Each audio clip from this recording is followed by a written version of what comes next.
Què millor homenatge de tots els dansats que així en la plaça d'Armes retreix homenatge a la seva patrona, els dansaes que tenen més de 400 anys així en esta grandíssima localitat de Penyíscola.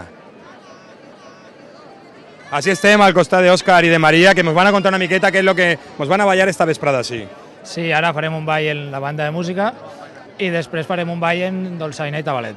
Però què és el que aneu a ballar? És una dansa autòctona d'ací de Penyíscola, no? Sí, és una dansa típica que ballem tots els anys, els dies 8 i 9 de setembre, i commemorem quan la guerra, que van vindre els homes de la guerra i no tenien roba i se van vestir per celebrar que havien guanyat en la roba de les dones. Clar que sí, perquè a més estem mirant que és una roba típica de vosaltres, però molt peculiar i diferent, no?